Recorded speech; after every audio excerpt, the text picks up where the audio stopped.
Ah, c'est fou comment ça me vénère. Qu'est-ce que t'as encore? Mec, je faisais une partie de jeu en ligne et je me suis fait fumer. Ok, mais c'est pas un problème, ça c'est normal. Ouais, sauf que là, je parle de la façon de me faire fumer en fait. Parce que genre, j'étais tranquille en train d'exploser des gens, tu vois, tout va bien. Et là, boum, shotgun dans ma tête. Shotgun dans ma tête. En plus, juste genre dans les jeux, tu joues à un jeu, t'as un shotgun, c'est trop bien, tu vois, genre c'est puissant par rapport aux autres armes du jeu. Mais mon gars, quand c'est des gens qui ont le shotgun, genre tu pleures un peu, ça fait mal, ça fait trop chier. Wouh. Eh, par contre, ton petit exposé là sur l'univers aligné, eh frérot, franchement, c'était pas mal. Ah, je sais. Eh, attends, univers aligné, shotgun. Oh, j'ai une idée.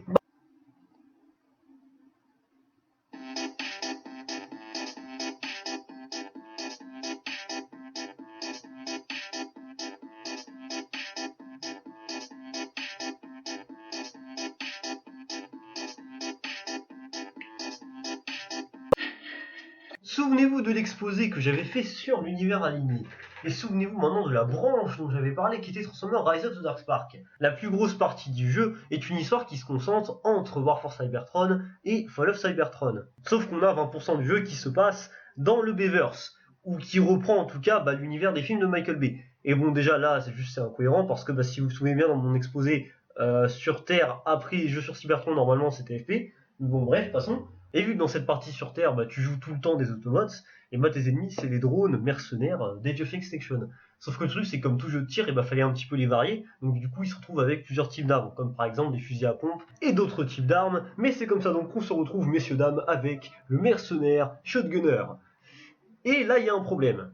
Tu ne peux pas coller les armes des jeux sur Cybertron aux personnages des Beavers. Pourquoi? Parce que ça ne vient pas de la même continuité, donc ça n'aurait aucun sens qu'ils se retrouvent avec des armes venant d'un autre univers en fait, ça veut rien dire. Mais après, utiliser les mercenaires comme unité d'ennemis, c'est complètement normal pour un jeu de tir. Et surtout, le pire, c'est que le jeu sur mobile, l'a très bien fait dans le sens où il a varié les armes des mercenaires, mais en lui collant des armes du Beaver. C'est-à-dire qu'ils ont fait des shotguns, des roquettes, des lance-missiles, des trucs comme ça, mais en mode Beavers. Comme quoi c'est faisable, et surtout je ne critique pas le fait que dans un jeu de tir, on fasse plusieurs versions des mercenaires. C'est complètement logique. Rappelez-vous du jeu Transformer War for Cybertron. En gros, le jeu commence, t'as Megatron qui est dans son vaisseau et qui décide d'aller dans une station spatiale pour y prendre ce qu'on appelle de l'énergon noir. Et en fait, cette station elle est gardée par Starscream. Et quand lui il arrive et il se crache dans la station, et du coup Starscream il lui fait frérot, qu'est-ce que tu viens faire là? Et du coup Megatron lui explique c'est quoi les bails, et du coup Starscream il fait non en fait je vais pas te laisser faire ces bails. Sauf que du coup il a une armée de personnages neutres qui ne sont ni les Autobots ni les Decepticons, et qui sont seulement des soldats qui dans le jeu ressemble trait pour trait aux soldats Autobots drone, mais bon, passons.